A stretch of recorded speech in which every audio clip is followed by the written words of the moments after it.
அனைவருக்கும் கோபிநாத்தின் அன்பு வணக்கங்கள் நண்பர்களே.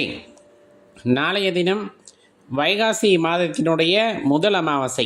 அப்போ 2 அமாவாசை வருதுன்னா, ஆமாம், இந்த மாதத்தில் 2 அமாவாசை வருது. அதனால் இது ரொம்ப சிறப்பான மாதமாக இருக்கும், வழிபாடு செய்வதற்கு உகந்த மாதமாக இருக்கும், தவற விடாதீங்க. அந்த வகையில் நாளைய தினம் 16ஆம் தேதி அன்னைக்கு முதல் அமாவாசை அப்படிங்கிறது ஏற்படுது.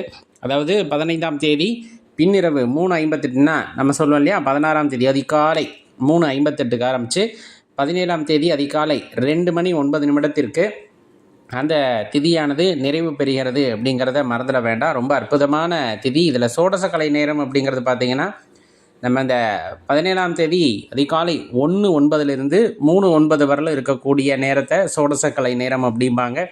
அந்த நேரத்தில் வழிபாடு செய்து நமக்கு வேண்டுவனவற்றை இந்த பிரபஞ்சத்திடமிருந்து பெற்றுக்கொள்ளலாம் அப்படிங்கிறது நமக்கு சித்தர்கள் காட்டிய வழி அப்படிங்கிறதையும் தெரிஞ்சுக்கணும்.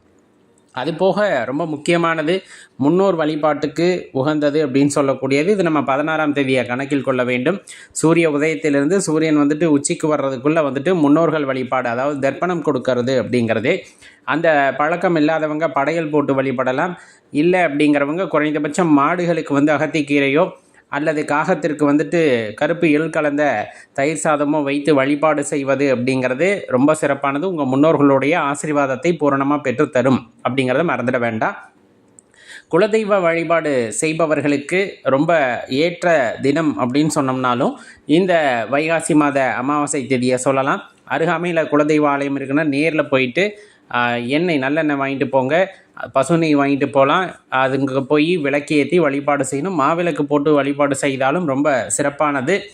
அங்கே அமர்ந்து ஒரு 5 நிமிடம் தியானம் செய்வதும் அப்படிங்கிறது ரொம்ப விசேஷமானதாக இருக்கும் அப்படிங்கிறத மறந்துடாதீங்க.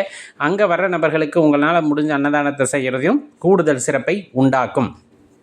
அதே போல் சித்தர்கள் வழிபாடு செய்வதற்கு ரொம்ப ஏற்ற தினம் அப்படின்னு சொன்னோம்னாலும் இந்த அமாவாசை தேதியை சொல்லலாம். பௌர்ணமியை தானே சொல்லுவாங்க அப்படின்னா, அமாவாசையும் சரி பௌர்ணமி இந்த 2 தினங்களுமே ரொம்ப அற்புதமானது. அதனால் சித்தர் வழிபாடு செய்கிறதும் இன்றைய தினத்தில் சிறப்பு அப்படிங்கிறத தெரிஞ்சுக்குங்க. நம்ம தியானம் செய்யணும் அப்படின்னு நினைக்கிறீங்க அப்படிங்கிற பட்சத்தில் இந்த அமாவாசை தேதியை நீங்கள் தேர்ந்தெடுத்துக்கலாம். ஆலயங்களில், குறிப்பாக சித்தர் ஆலயங்களில் அமர்ந்து நம்ம வழிபாடு செய்கிறது, மலை மேலே ஏறி மலை பயணம் போகிறவங்கெல்லாம் மலைக்கிட்ட இருந்து நம்ம வழிபாடு செய்கிறது, அல்லது கோவிலில் இருந்து தியானம் செய்கிறது, இதெல்லாம் இன்றைய தினத்தில் அந்த பலனை பன்மடங்கு பெருக்கி கொடுக்கும் அப்படிங்கிறத மறந்துட வேண்டாம். ரொம்ப சிறப்பான விஷயம் அப்படின்னா, காவல் தெய்வ வழிபாடு அப்படிங்கிறது இந்த அமாவாசை தேதியில் செய்கிறதுக்கு உகந்தது. முனியப்ப சுவாமியாக இருக்கலாம், கருப்பண்ண சுவாமியாக இருக்கலாம், சங்கிலி கருப்ப சுவாமிகளாக இருக்கலாம். இந்த மாதிரி நம்ம காவல் தெய்வங்கள், ஆண் தெய்வங்களை வழிபடுவதற்கு உகந்த தினம் அப்படின்னு சொல்கிறது இந்த அமாவாசை திதியை சொல்லுவாங்க.